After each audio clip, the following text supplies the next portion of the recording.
شروع کرتا ہوں اللہ کے نام سے جو بڑا مہربان اور نہایت رحم کرنے والا ہے۔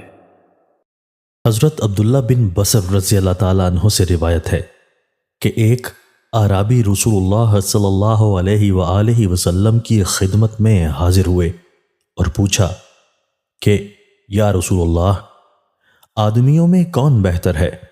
یعنی کس قسم کے آدمیوں کا انجام زیادہ اچھا ہونے والا ہے؟ آپ صلی اللہ علیہ وآلہ وسلم نے فرمایا، وہ لوگ جن کی عمر زیادہ ہو اور عمل اچھے ہوں۔ پھر انہوں نے پوچھا کہ یا رسول اللہ، اعمال میں کون سا عمل افضل ہے؟ آپ صلی اللہ علیہ وآلہ وسلم نے فرمایا، یہ کہ تم دنیا کو خیر بات کہو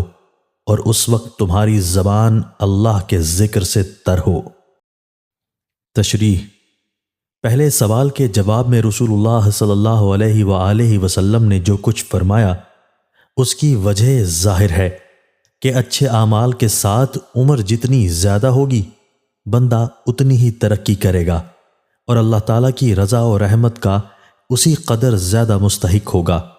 دوسرے سوال کے جواب میں آپ صلی اللہ علیہ وآلہ وسلم نے سب سے اچھا عمل یہ بتایا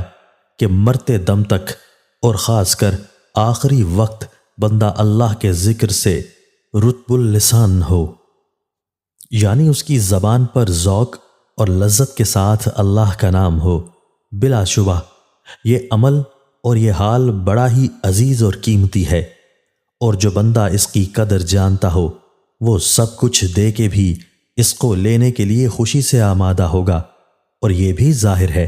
کہ یہ بات اسی بندے کو نصیب ہوگی جو زندگی میں اللہ کے ذکر سے خاص مناسبت پیدا کر لے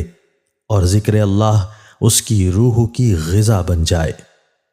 حضرت عبداللہ بن بصر رضی اللہ تعالیٰ عنہ سے روایت ہے کہ ایک شخص نے رسول اللہ صلی اللہ علیہ وآلہ وسلم کی خدمت میں عرض کیا کہ اے اللہ کے پیغمبر صلی اللہ علیہ وآلہ وسلم، نیکی کے ابواب یعنی ثواب کے کام بہت ہیں، اور یہ بات میری طاقت سے باہر ہے کہ میں ان سب کو بجا لاؤں،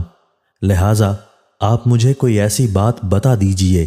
جس کو میں مضبوطی سے تھام لوں اور اس پر قار بند ہو جاؤں، اور بس وہی میرے لیے کافی ہو جائے۔ اسی کے ساتھ یہ بھی عرض ہے کہ جو کچھ آپ صلی اللہ علیہ وآلہ وسلم بتائیں وہ بہت زیادہ بھی نہ ہو، کیونکہ خطرہ ہے کہ میں اس کو یاد بھی نہ رکھ سکوں۔ آپ صلی اللہ علیہ وآلہ وسلم نے فرمایا، بس اس کا اہتمام کرو اور اس کی عادت ڈالو کہ تمہاری زبان اللہ کے ذکر سے تر رہے۔ تشریح: مطلب یہ ہے کہ تمہاری فلاح و کامیابی کے لیے بس یہی کافی ہے کہ اللہ کے ذکر سے رطب اللسان رہو۔